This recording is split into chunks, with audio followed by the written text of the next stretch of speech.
Intrigued, slightly hushed tone.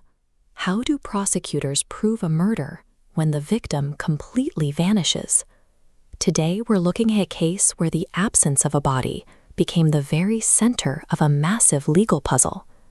Born into wealth in New York City, Jennifer Dulos was a Brown and NYU graduate, a gifted writer, and above all, a devoted mother to 5 children.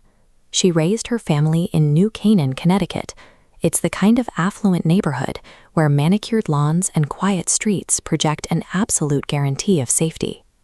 On the morning of May 24, 2019, Jennifer dropped her kids off at school, pulled back into her driveway, and vanished without a trace.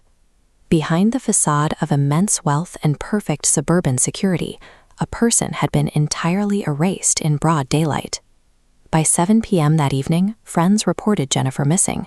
Soon after, police located her Chevy Suburban abandoned near a local park, completely empty. But back at her house, the garage told a brutal story. Investigators found large blood spatter and obvious, frantic attempts to scrub the concrete clean. This diagram illustrates what the crime lab uncovered.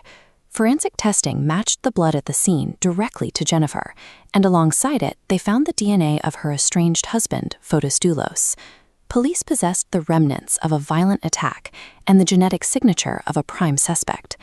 Yet, without a physical body, bringing a murder charge to court is exceptionally difficult. To close that gap, detectives pivoted away from the physical house and started pulling citywide surveillance footage to trace the suspect's movements. The cameras caught Dulos and his girlfriend, Michelle Triconis, driving around town, dropping garbage bags. Police recovered those bags and found bloody clothing, cleaning supplies, and thick zip ties. In early 2020, Fotis was arrested and charged with murder. The state laid out a brutal timeline, arguing he waited in the garage, ambushed Jennifer when she returned from the school run, and then drove her body away. Triconis faced charges as his accomplice. Despite her shifting stories, her DNA was firmly linked to the tampered evidence bags she helped throw away. The recovered items and the documented cleanup efforts allowed investigators to assemble a chain of events that proved a conspiracy to commit murder, even in the absence of a body. The warning signs of this disappearance were documented as early as 2017, when Jennifer first filed for divorce and described the environment inside her home. This visualizes coercive control, an expanding web of psychological manipulation designed for total dominance. The abuser doesn't need to throw a physical punch. Instead, they use financial restriction, enforced social isolation, and relentless fear to completely trap their target.